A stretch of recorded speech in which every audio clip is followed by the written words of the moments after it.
Madame, Monsieur, bonjour, bonsoir. Ça dépend de l'heure à laquelle vous nous suivez, des partout dans le monde entier. Bienvenue dans votre émission Libre Expression. Mokolomo Alelo, dans les Sengomini Rebelabino. Mon amboka Trésor Lumbu, dit Abichoulé, Nayendi, pour développer l'actualité en Boka Congo. Pour mettre ma solo en Boka Congo. Mon amboka Abichoulé, bonjour et bienvenue. Bonjour, Ndekonanga Arma, on a un journaliste professionnel, journaliste d'investigation. L'équipe a été belle, tout boy a autant bakumbo na bango, et bien batebele babé sa information le kota contre le chef de l'État. Arma est parmi les journalistes au baloba makamba vérité. Merci na yo mbote na yo pe, mbote pe na bandeko nyonso balanda kabiso na ba conseil ba pesa kabiso. Wana pe na yebisi bandeko nyonso ke yoka bazu soit expression 26 et ça chaîne à partir. C'est pour soutenir les institutions. Soutenons Yokabaz TV, soutenons aussi Expression TV pour être au Kende Liboso, nous ambassons la vision. Tout le bouton dit pour la disponibilité, mon amboka, nous allons toujours disponible pour informer la population congolaise que l'on a bon. Département, je m'excuse, à chaque fois que mon émission na bisona ndeko Arma et les gars na des chaînes. Expression 26 na Yokabaz TV. Merci beaucoup. Voilà.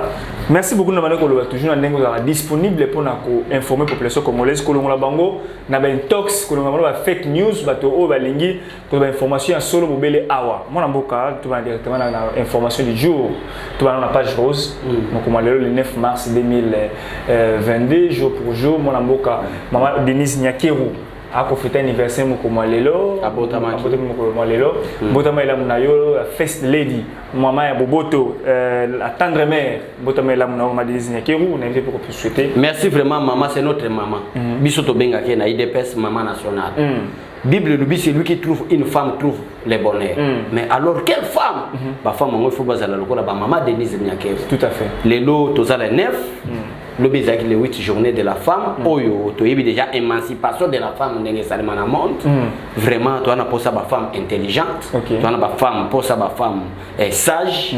Toi na ba posa ba femme ya ba bonne manière. Toi na ba posa ba femme moko ya bien. Lokola ba maman Denise Nyakeru. Mais nga na mois de mars ça je suis sincère Arma et ça n'a pas qu'on a bon ça maman nanga. Maman nanga kufa trop jeune. Imaginez-vous que au fond dit vraiment boye maman na yo o attention na passe. Après avoir que ça la divorce na papa na bino. Lokwa toza batabando na système ya matriarcat, il faut papa ko ya ko démarier bino na moins ya 60 ans. Maman na bino eko kufa. Oya tangisio école maternelle, école primaire. A même aussi na université na mbongo a passi. A kufa isala nga passi. Lokola journal lobi nazo méditer na tala. Mwana nanga Tracy na tala mwana nanga Emma. Et ma vie na tala nga ki baninga ba fêter na ba maman na bango tina na fêter atana bana nanga ya basio qui représente ma mère. Vraiment maman Denise, merci beaucoup pour la côté à président de la République. Merci beaucoup maman Denise Nyakeru, botamela munayo, Zamba Sungayo, aucun liboso avec sur intelligence, sagesse, protection. On peut savoir beaucoup d'ambo va conseiller malam ndenge de komoko na radio mo ba que non maman Denise sombela papa radio mo moké ayo radioléance ya la population congolaise maman Denise yo tala ka chaîne na biso oyo isala ka sorte que nous pesa robe information en Mboka Congo par rapport il y a makabalo mais pas côté na ndenge ni la fois dernier mon Mboka Fachi Béton a pesa que maman Denise flair na sima ya nini ya porte tout à créer nouvelle nini we ça sur base to moniter siko ba photo bi matérialité position mon Mboka toujours concentré maman Mboka to après anniversaire maman Denise abosani anniversaire à maman Denise c'était fleur et zabatonde ba bosani parce que toi tagayi bato fatia pesi maman Denise fleur les problèmes na fleur et les kaki ezana muta filma ki abwakaki mais oyo uti osale mal et ça mal lelo parce que anniversaire za lelo ça la gameti pour mona ba fleur. Voilà juste introduction pour l'anniversaire il y a la fête lady maman Denise Nyakeru tu sais que du béton voilà on fête mon comment l'anniversaire d'être tombelio mbota maila maman Denise Nyakeru. Voilà, introduction juste introduction. Tu vas directement ce qu'on a actualité en Boka Biso. Avec les actualités politiques, le Momalelo, Christopher Lutundula a quitté. Bon, moi je dirais ça c'est officiellement, c'est déjà politique, mais réponse n'est la top Congo.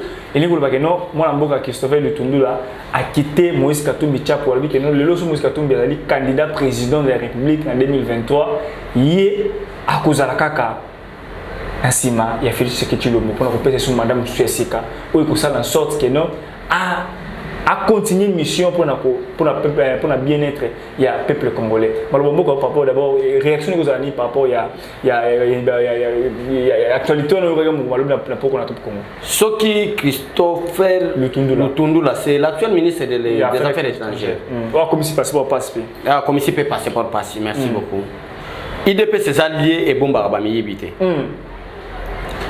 Pour soutenir le président Félix Tshisekedi ne signifie pas qu'il ne faut pas travailler parce que vous avez soutenu le président Félix Tshisekedi. Le président Félix Tshisekedi veut les travailleurs au bas de travailler pour l'intérêt du peuple. C'est que Christopher Lutundula doit savoir. Toboyi adhésion a été ou soit à Kolongwa et pas Moïse Katumbi. D'ailleurs, Azan a raison. C'est vraiment une obligation à Kolongwa. Et pas Moïse Katumbi. Et pas Moïse Katumbi. Pour un, Christopher Azamouy de l'Okola mais Moïse Katumbi a un métier.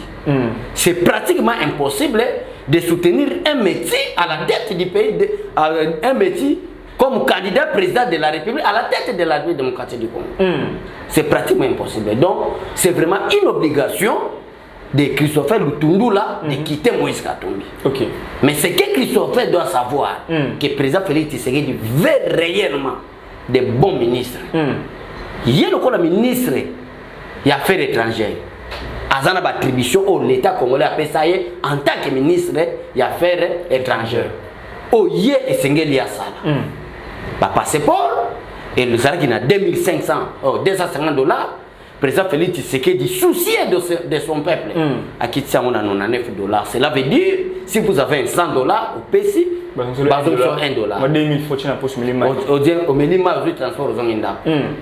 Mais jusqu'à présent les $250 là, bah congolais partout en Afrique du Sud, France, Belgique, Angleterre, Allemagne, partout dans le monde. Na l'ambassade ya Congo, ba congolais ba benga ba lui ba soma on kana $250. Mais quelle est la politique de Christophe Lutundula par rapport à l'augmentation ou soit il y a magui ou ils ont salema na kati ya ba bureau ya affaires étrangères. Or que passeport ils en a $99 officiellement. Officieusement et comment officieusement et comment $250. Maintenant moi je me pose la question de savoir quelle est maintenant la politique du ministre Lutundula face à cette situation. Or, aimer le président Félix Tshisekedi, cela veut dire travailler pour l'intérêt du peuple congolais. Dès que le président Félix Tshisekedi a dit que le passeport est à $250 et qu'il est à $99, mais officieusement, parce que le prix de $99 c'est officiellement. Mais sur le terrain, pratiquement comme ça, le passeport est toujours à $250. Moi maintenant je me pose la question. Lutundula qui prétend aimer le président Félix Tshisekedi. Qui prétend soutenir même. Lutundula qui prétend soutenir le président Félix Tshisekedi. Lutundula qui prétend quitter Katumbi pour rejoindre le camp du changement qui est le camp du président Félix Tshisekedi. Mais quelle est votre politique par rapport à passeport à $250? C'est regrettable mon frère. Donc Kolongwa et pas Moïse Katumbi. Et ça politique il y a président Félix Tshisekedi. Politique il y a président Félix Tshisekedi, c'est-à-dire qu'on travaille pour l'intérêt du peuple congolais.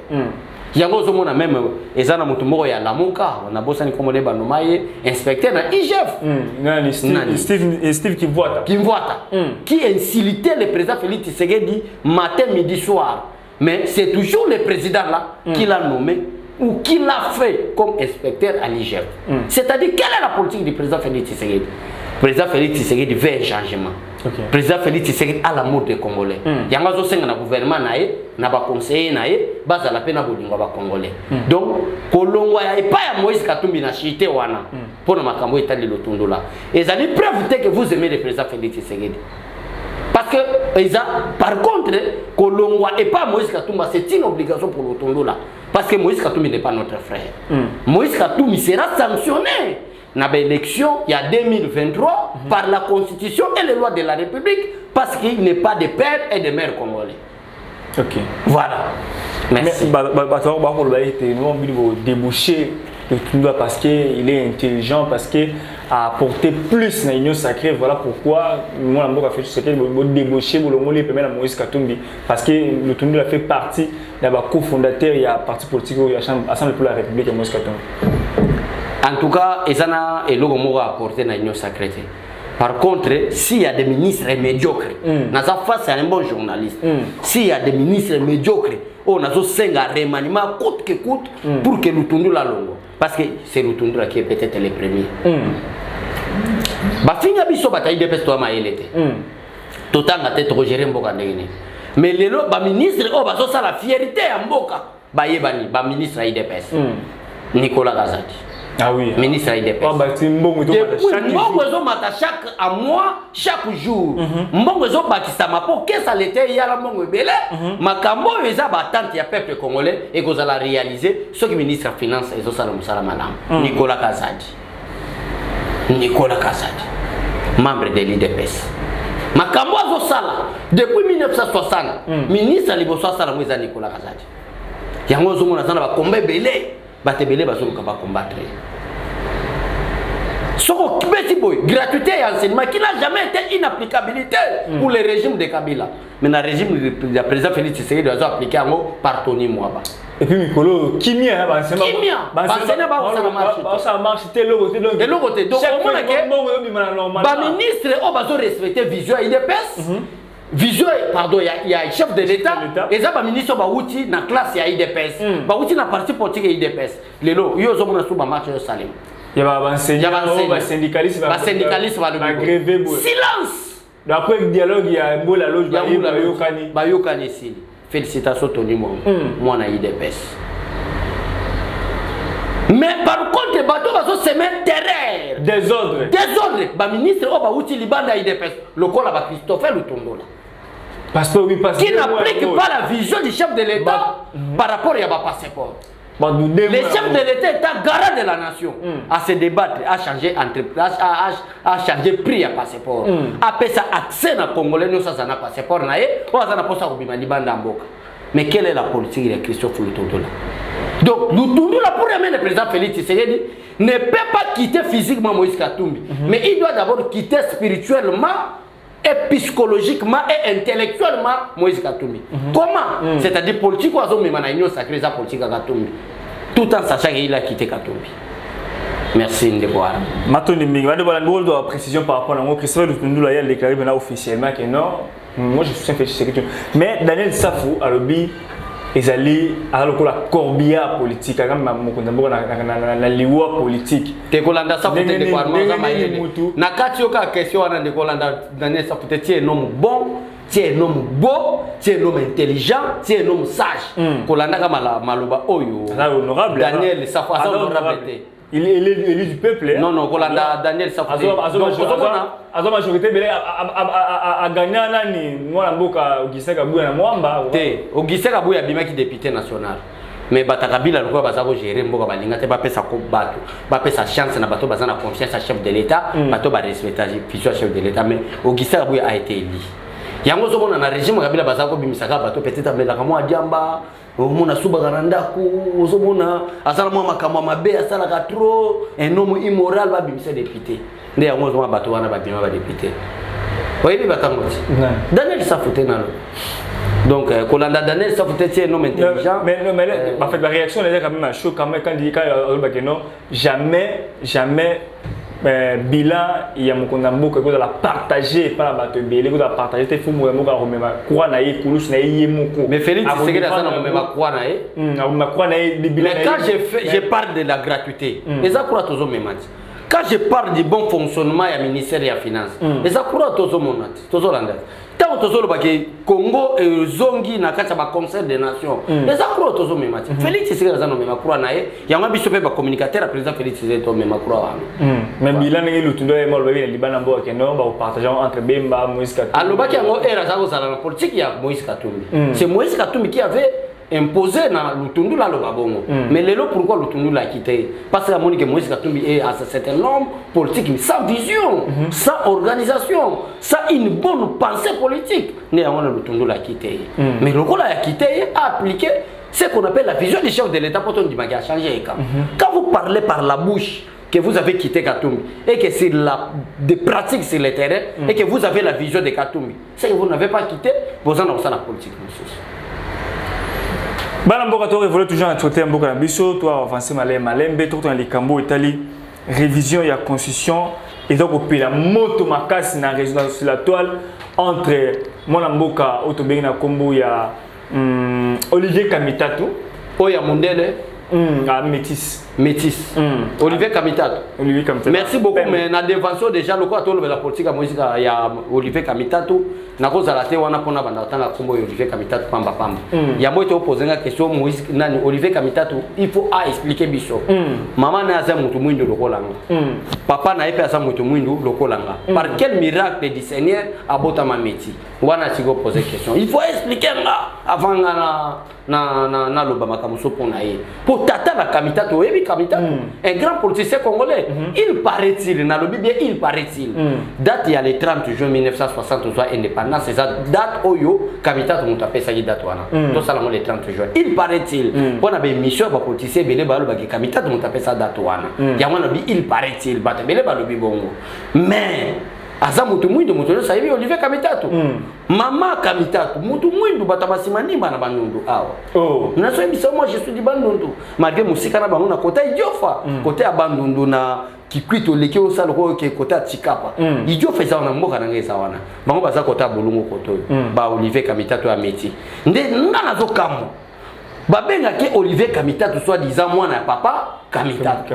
Mais papa Kamitatu azaki noir lokola nga. Windu lokola nga. Na bakuta village otanga wana batapemba mingi te. Na village on atangi batapembe bazate. Na ibite pembe zolo ba ni pembe zolo lokola ba grachela to. Tenkle. Métis ndeti ba. Te métis azate. Et pas na biso kuna babandundu baba bulungu kuna so moni métis c'est que papa na peut-être flamand babota na maman congolais. Donc ndeko arma côté na biso na bandundu so to moni mutabota mi métis. To comprendre que so aza mukolo makasi. To comprendre que papa na yi aza flamand ba o ba yaki coloniser biso ba botande na maman congolaise. Mais yango na poser question na boyi na ngabo kosa na ngaba kamuge na fimi Olivier Kamitatu. Parce que ba congolais bazalaka ceux qui mutazolo be expliquer vérité ba congolais ba lobaka azofinga. Bo expliquer nga papa Kamitatu azaki mutu mwindu. Ndeko arma naza pembe to mwindu. Oza mwindu. Mama Kamitatu pe azalaki mwindu lokola nga. Bo yebisanga Olivier Kamitatu abotama métis ndenge nini par quel miracle? Papa mwindu, maman mwindu, ya botami métis. Est-ce que ce miracle est impossible envers Dieu? C'est impossible même envers Dieu. Dieu ne peut pas autoriser papa za mutu mwindu, maman mutu mwindu a autorisé que moi na botama métis parce qu'il faut créer confusion na kacha mariage, papa ko ko douter que za mona nete. Peut-être ba antecédé à côté famille famille papa et cause appelle très métis. Ezala na famille ya papa Kamitatu. Ezala na famille ya mama Kamitatu. Métis azala raté. Métis a dit ko Olivier Kamitatu. Ya ngona mona preuve la l'appui que Olivier Kamitatu pe bana bota ma ba métis c'est belé. Po yemoko abota azana racine na ba mindele ya ba flamand. Na boy na lo ba makamusu so peut-être boyinini. Keba. Voilà, Olivier Kamitatu na biso ka keba. Biso to ba vérité parce que vérité na biso na bino etungisa ka bino. Na biso Olivier Kamitatu 3 fois. Olivier Kamitatu na bengo 3 fois na boyi na développer penser on azana ngo ya kimétisse na yo. Poso ina développer ngo batebele ke lo bagena finga. Parce que développement na ngona batu mususu e koki ko ya balubi ke peut-être mundele moko atrisha na mama Kamitatu na botama métier. Wana c'est le développement mutu muso ko kanisa ba. Tuzo bakolo babunga. Bakolo babungo. Mwana mboka trésor lungu alingaka mboka mingi ya beshole oyo. Mais à révéler biso loko moko malamu ke papa Kamitatu mutu mwindu, mama Kamitatu pe mutu mwindu. Batu mususu na mayele na intelligence so bazana ngo bakolo ba ou soit flamand moko ayaki parce que on comprend ba colonisateur na biso ba goya baza pe ba kotaka boye papa Kamitatu azaki na musala batu mususu ba ko réfléchir bongo akoza kenda ibulo ba yo kotela mama na mundele. Tu peux appeler le secrétaire dans Mpanzi, on ne sait jamais. Pardon? Là, je papa qui est dans Mpanzi. Papa? T'es papa qui est Mpanzi. Papa Kamitatu est un homme vraiment bon. À quoi le gâteau a boté dans mon délai parce que. Bon, là, ne pas tout soit au canissa. Donc, biso to lobité lobika ke batmuso ba canissa. Au canissa bon peut être très bon. Mais tout la politique, il y a la réaction il y a ndeko Olivier Kamitatu sur la constitution ya mboka na biso mona mboka. Pe Olivier Kamitatu azaka traître. Makambo sala papa Jean-Pierre Bemba. Asalani. Trahison. Olivier Kamitatu mutu te. image ya Belge na Congo za Olivier Kamitatu po balkanise mboka. Oh. Makambo nyonso Jean-Pierre Bemba sala po no Olivier Kamitatu ko trahir bongo te. Si tozo lité Kabila mabe, zo ande Kabila somba Olivier Kamitatu, mutu mabe. Politique à trahison. Biso to bana miketo yes. Combien de personnes ba benga biso? Lokola ba parlementaire debout to le canal boso to finga kabuya, seri wana Jamar Kabunda zaki président na biso to finga kabund. To finga président Félix Tshisekedi meto sala ngote. Mais moyena moi mutu kamoko. En attendant to tambola bakolo to boya ngo. Comment c'est biso jeunesse to zana dynamique wana? Mais Olivier Kamitatu ozana ngote. Depuis abota mo Olivier Musale ka retrahi. Tiens vous le niveau partenaire écoute on dans ensemble Koufa. Et Koufa. Trahison Olivier Kamitatu mutote. Mais na boyi un parti politique mais Kindara bo. Mais comme parti politique Kindara. Mais muta trahison te. Mutu mabe Olivier Kamitatu. Ce n'est pas ton frère, c'est moi qui est ton frère, c'est pas Olivier Kamitatu. Olivier Kamitatu connaît bien ses frères. Plusieurs fois ministre dans notre pays. Est-ce que Félix Tshisekedi a nommé plusieurs fois ministre? Nous nous avons nommé ministre plusieurs fois, c'est un étranger. Je crois bien que tu parles de Joseph Kabila, non? Mais hier, on avait fait l'émission avec Etienne Kabila. Joseph Kabila n'est pas notre frère. Joseph Kabila, par contre, a travaillé na batu oyo, baboma katana. Ou soit il est pas complice. Comment c'est possible bateau qu'on a bazaria sur Ruberwa? Bazalaki bateau bazo tel mélange Laurent Désiré Kabila. Bazaki bateau bazaki na premier plan ya Roboma. Laurent Désiré Kabila. Mais Joseph Kabila, soi-disant, moi na Kabila commissaire Azaria sur Ruberwa, on doit premier plan naïe. Donc zanga ministère te. Donc ba conseil ata matata pona zo sala troika na bangwana. Azaria sur Ruberwa ozangate. Il faut ça na yeba makambalo. Mais en attendant, il y a des moutabomé la biso, Azaï na premier plan, il y a des destructions à Congo. Je doute. Etienne Kabila, Ibrahim Kabila, vous avez raison. Kabila n'est pas notre frère. Il y a moins de Warma. Et c'est qui Kabila voilà qui n'est pas notre frère. Doit travailler avec ses frères. Pas frère Kabila, ça va Kengo Adondo, Azaria Suruberwa. Voilà des frères. Ba Olivier Kamitatu. Voilà des frères Kabila. Quand je parle de frères, ce sont les étrangers qui n'ont rien à voir avec la nationalité congolaise. Merci beaucoup, Mamoto. Tout le monde le développement, vous pouvez avoir un compagnon moins belé, tout le monde a été constitution pour la biso, ndeko Steam Bika, chaque fois qu'il faut revoir quelques articles pour que verrouiller, pour que la peuple gêne, tout ce qui est là-bas la biso, un beau cas où il est bien sécurisé, il faut revoir la loi et la constitution pour la biso. Mais Olivier Kamitatu va réagir. Alobi, autre question utile. La Constitution a-t-elle empêché les retentissants succès du programme des 100 jours? La Constitution n'a pas empêché cela. Le programme des 100 jours, nous voyons des routes construites dans la ville de Kikwit.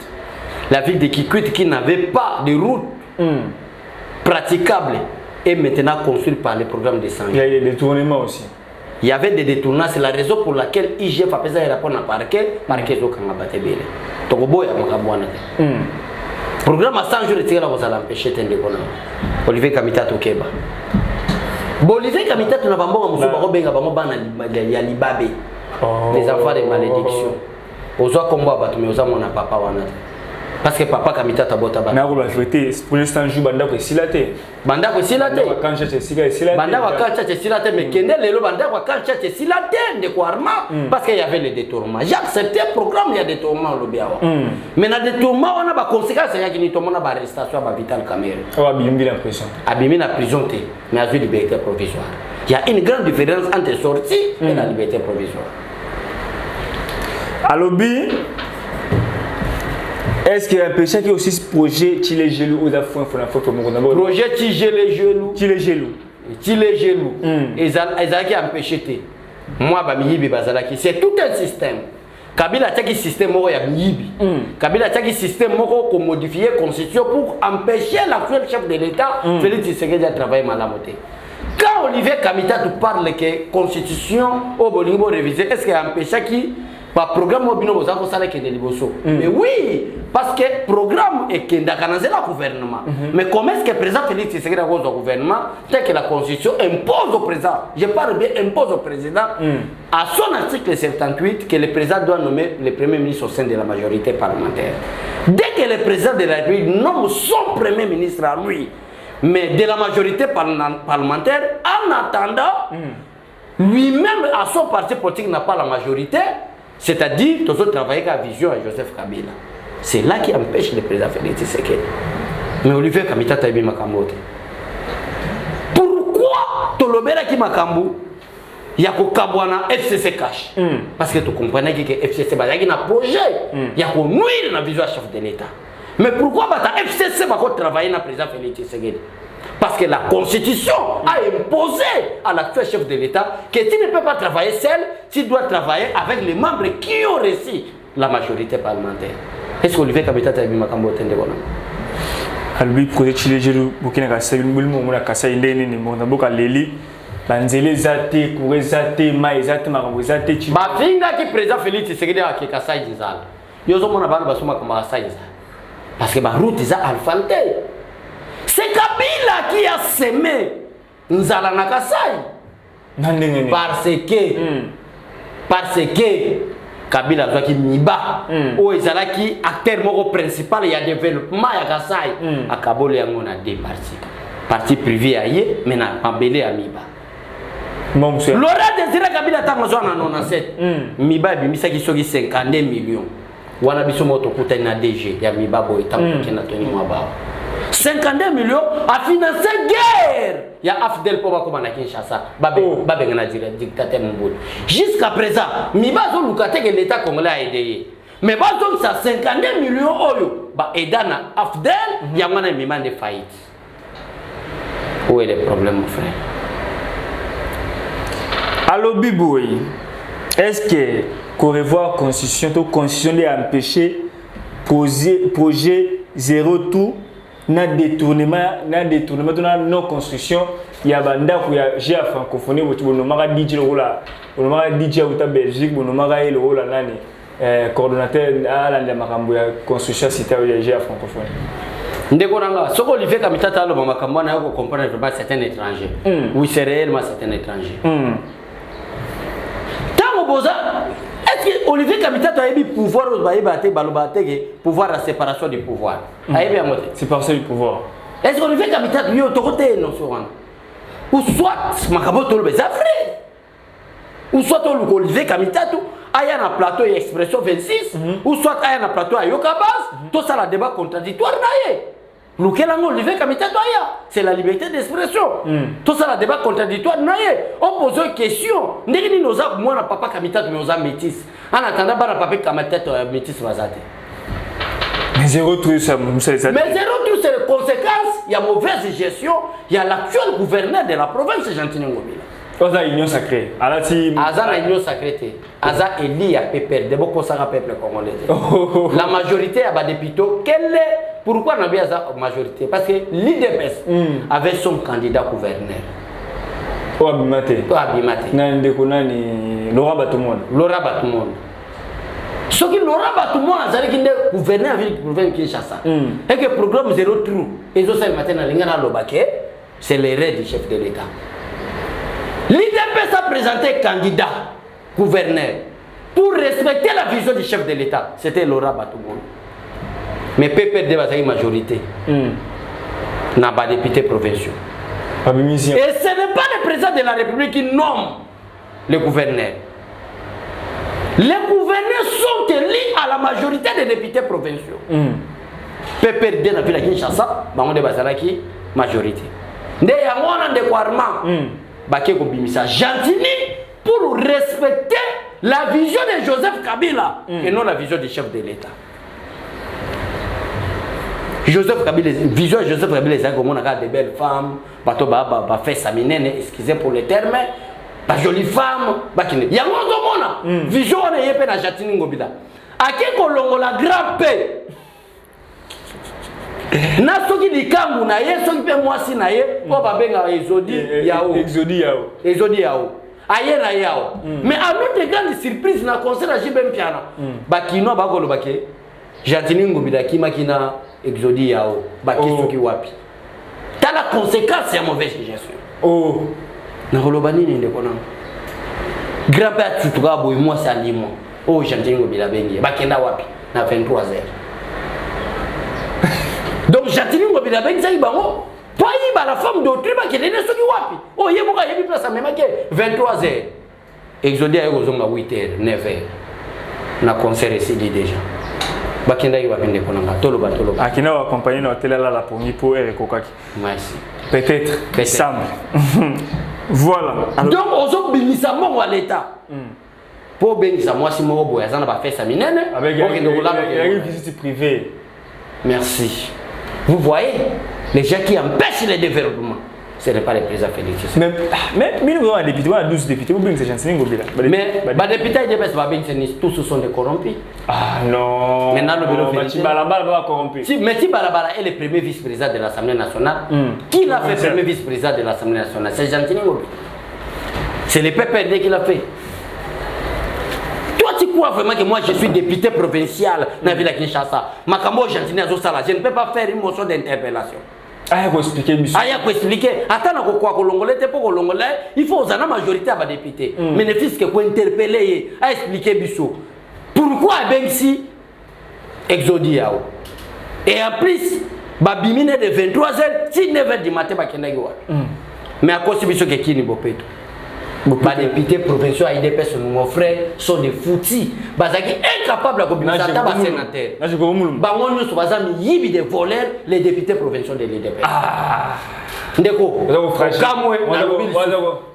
les députés provinciaux de l'IDPS élus en 2018 sont des voleurs, des escrocs.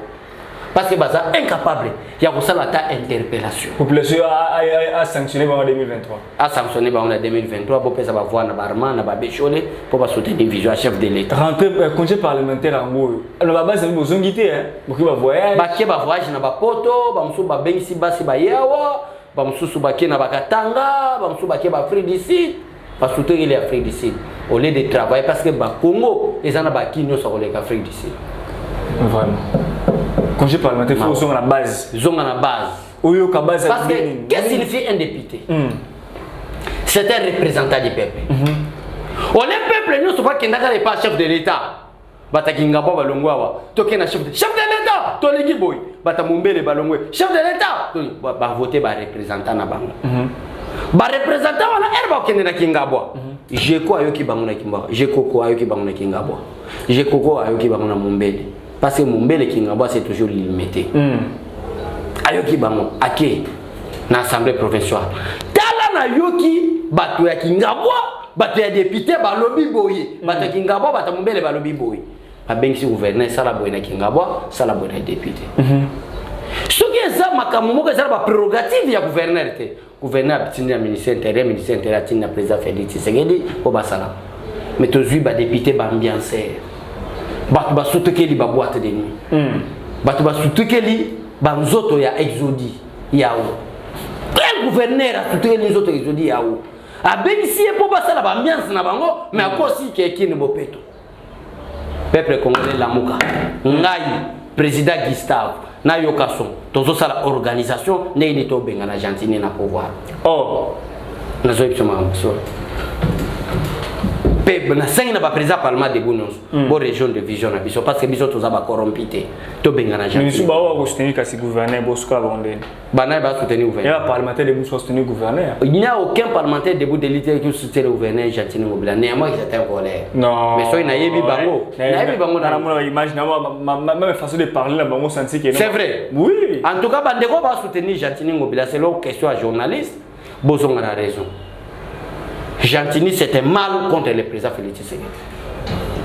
Bozonga na raison. Alors ce qui mono ngolo oui il y a message. Ah ya qui mono. Ce qui mono a tchelo nga Mozambique. Aso ça l'entraînement pour que écoutana na ya wezodi. Ça l'entraînement physique était. Moi la moto voulait par rapport à l'actualité, les 8 mars à lobby. Maman Livlemba tondisi maniema na stade plein à tondicité à pesi bato mon po bato ba na maniema po ba bomangi peuple congolais na zala. maman Olive Lembe aza koteka mungu na banguba mobali no azaki kadogo na 97 zwa photo ya Kabila mais nazo le belo vérité zwa photo ya Kabila ya 97 bon soko boy ya 97 zwa photo ya Kabila ya 2001 tanga so prêter serment tanga o prêter serment c'est lui Kabila lo moi Kabila kapanga zwa photo na bébé sango on regrette de pareilles personnes ne peuvent pas diriger la République. Un Kadogo qui devient chef de l'État. Nous avons pour famille Anzala un simple chauffeur. Un chauffeur, il y a un bailleur de fontaine, mais un chauffeur, il des musiciens congolais de FAO qui devient aujourd'hui multimilliardaire. Ils ont un système là-bas. Bon, peuple congolais Anzala. Dès que Congolais a beaucoup de Anzala, tout le monde a un bon point à manier. Plein à celle de Manine. Anzala, le peuple Babani Mbongo. Abemisi 2 millions de dollars va changer. Talaka 2 millions de dollars. Na franc congolais vous allez combien va changer mon chaque franc congolais. À chacun 10 000. Na ba masanga na ba ambiance congolais na nzala tika ki atama tembele na ndako te. Abika chacun 10 000 stade rotonda te. Et là il y a des décos. Comment on livre les en 2023 ya mabe. Est-ce que vous êtes candidat et vous avez déjà fait ça vous êtes candidat. Est-ce que vous êtes vraiment candidat. Alors le bana français ni na monokoni. Na boy no kulukira makamuta arma na boy pa amana bonde le kulukira makamuta mais en fait il va ça la descente koto descente evre basara ka testo longwe pouvoir et la pré-campagne était ndeko evre basara testo longwe ka pouvoir le mari d'Olive Lembe a dirigé ce pays 18 ans et le dénominateur commun ya malheur ba congolais c'est le mari d'Olive Lembe. Les lois de Lembe ont révélé que Makambo soutenir le peuple. Le président, c'est pas lui qui dirigeait. C'est son mari qui dirigeait. Selon la Bible, 1 plus 1 est égal à 1. Dès que vous épousez une femme, vous devenez une sœur chère. Ça, c'est la parole de Dieu. C'est son mari qui dirige. Donc, c'est le conseiller Madame Tete. Conseiller Madame Tete, Bagé Nabango. Baïbaki. Olive Lembe a milliardaire. Joseph Kabila, tel qu'il est là, Azana Mbonga Oleka Congo. Tala Congo na ba milliardaire nyo subate ya biso. Na makambo nyo soto sana mais Joseph Kabila leka on mbongo politique ba yake na ngo. Ndenge ni ba koboma ba congolais na nzala, bango ba koma na mbongo parce que ba comprendre malamu que le ventre affamé n'a pas d'oreille. Dès que biso to koma na mbongo ebele, bango bazana nzala ebele, tanto banda somba bango na mbongo, ba banda finga président Félix Tshisekedi. Wana de politique na bango. Martin Fayulu Boende plein à craquer. T'es abeti plainte. Oh, la photo vidéo. On dit ma appel, on dit ma appel. Play ba mon na photo té. Tu parles de photos, il faut parler de vidéos mon frère. Yo solo ba photo. Play ba mon na photo té mon frère. Pour photo il faut que espace nous sauter. Photo ko so espace mo ba ta 200 personnes, 500 personnes. Un grand pays comme la République démocratique du Congo, sur 20 500 personnes et prétend être candidat président de la République. C'est ça des échecs. Photo, imaginez vous 500 personnes dans la photo. Il faut bien sa vidéo, caméra, de gauche à droite, à Zotalisa, sur le petit plein à Makassi. Message négatif au Congolais, Boindi, communication avec nous. Bah, la vigilant. Wana mate fayu. Atika diamba. Le anniversaire, anniversaire il y a ICD, 13e anniversaire, 13 ans depuis bah ça là parti politique na. Nandimite ke ICD ko ici 13 ans na baneva. Et ils m'ont lobby à lancer message à ce jour. Pas mon ke minimum ke. Non, septembre. Alors, je ne peux pas parler même si réellement que ICD ko ici 13 ans. Après ça la débat à un parti politique qui totalise 13 ans. Moi j'ai 40 ans. Il y a lit. Des l'IDPS. Comment est-ce que vous qui sont en basse à un parti politique? Tu as dit membre ICD, pas vigilant et que le peuple congolais 2023, pas de glissement, élection pour nous. Atika Nediamba, glissement de Gozala. Nandimi Sigo officiellement Liboso et Arma. Glissement ça. Atika ça fait pas. Au il y a glissement ça. Glissement Nandimi Sigo glissement ça. Parce qu'il faut bêta à ta 15 ans. Oh. Point. Nous avons besoin des hommes forts qui ont des bonnes visions comme le président Félix Tshisekedi. 10 ans pour le président, avec la volonté politique du président Félix Tshisekedi, 10 ans il faut être à 30 ans. Glisser les peuples congolais dans 10 ans, on va dire que ça m'a sauvé mon amade. Bon, on a fallu lutter. Bon, on a fallu lutter. À Sandingari. Oui, puis ça peut être étranger. Mais Martha, Bino va tous être étranger. Est-ce que Christophe Lutundu est étranger? Est-ce que Adolphe Moussito est étranger? Est-ce que Lissanga Bonganga est étranger? Marie Badiamba na Makambasala. est-ce que ngana yebiso que Daniel Safaza étranger attaque ndakana ba matela binse ko na cour constitutionnelle tant ba invalidaki est-ce que ngana yebiso que na yebiso déjà Mobutu est étranger mais pourquoi na ba Martin Fayulu pourquoi na ba Olivier Kamika étranger ni Martin Fayulu mon Angeli papa ne combat papa Martin Fayulu mais ba ndé mais si papa na yebi communauté comment est-ce que na so yebiso az étranger au Butiatem étranger ni te vérifier na Google papa Martin Fayulu et obima faut bima ba de ko to vérifier na so yebiso c'est un étranger hollandais été association de malfaiteurs association des escrocs politiques des aventuriers politiques des ingrats politiques. Ça, c'est la dénomination de Martin Fayulu. Papa Martin Fayulu. Tu as expliqué à toi Papa Martin Fayulu. Comment on est là? Parce que nous sommes là. Tu as dit Tata Etienne Tshisekedi. Tu as dit Tata, il y a Félix Tshisekedi qui est notre chef de l'État. C'est Etienne Tshisekedi Wamulumba. Maman est président Félix Tshisekedi, c'est maman Martin. Martin Fayulu m'a dit né le 21 novembre 1956 à Léopoldville. Il est fils de Ngama. Il est le fils de Ngama Kia, Gérard Fayulu et de Magouya Marie. Mais Landa vidéo à Fayulu. Tant que ça, il y a une émission. Albi papa n'est comme on est. Albi papa n'est pas sur comment on rappelle ça sur une île. Comment est-ce que comme on peut se mousser à la Google bad misa comme on Fayulu n'est pas notre frère. Fayulu n'est pas notre frère. Papa Martin Fayulu Ngama qui a géré un film de Fatundu dans la province de la Toké na Fatundu na Kabuya Tokiti na Fatundu Tundi. Est-ce que Fayulu est votre frère? Bon la exhibition famille na bino. Bata Fatundu Barbi non il n'est pas notre frère. Mais par contre na Kena Tony Mwaba qui est l'actuel ministre. Il y a EPST na Kasai. Na Kititi na Kabeya kamwa. Village. Na village. Baita na obona Kabeya kamwa ndako yo. Yete Tshisekedi wa Mulumba. Atonga kiango na 1940. Imaginez-vous autour des gens d'Abuya Matelo Dieu en 1940. Mais to comme na Fatundu, place au Fayulu zo kusa kosa biso, atena Google na Fatundu. Balbi ke to yebi etende ko ngandi mena.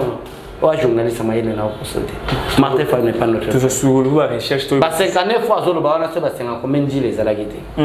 Et ça l'hôpital mo tena dit les ayo na pas kosa biso ga bota bana njili. Fayulu ke bana. Voilà tout le monde qui n'a souka monsieur Momo Lelo bande Obalandi. Moïse Katumbi Chapo est toujours à vous préparer toujours la stratégie de beaucoup les cas. Moïse Katumbi Moïse Katumbi toute émission pour c'est pratiquement impossible pour Moïse Katumbi à la présidente de la République. Là où le président Mbosso Nkoli Ampoanga ni ne ko si gérer ba loin ya collection pour na rentrée parlementaire le 15 mai. Mbosso landanga malam.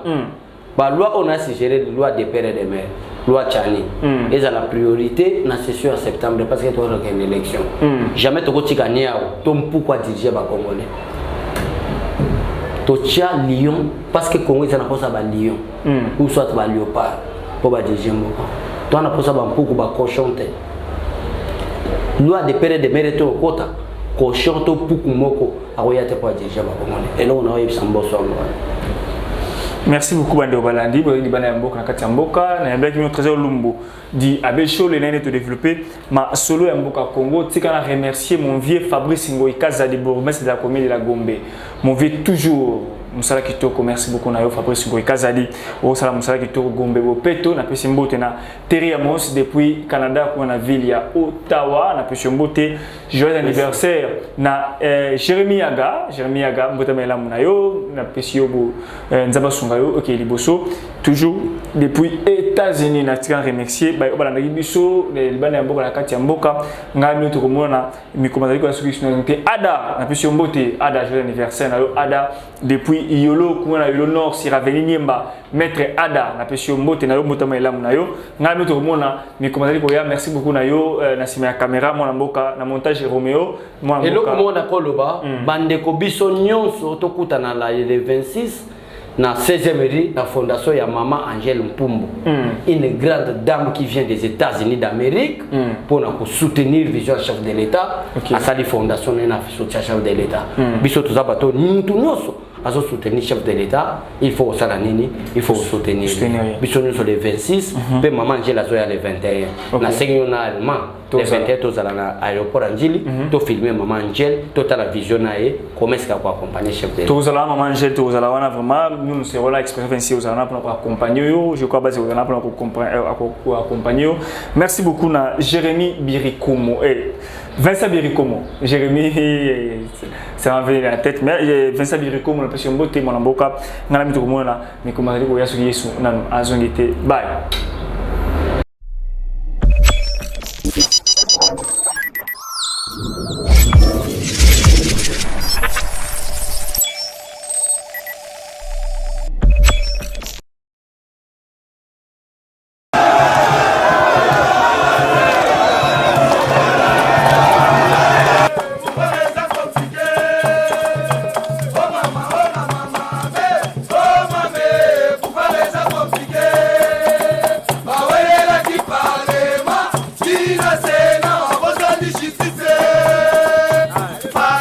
Justice.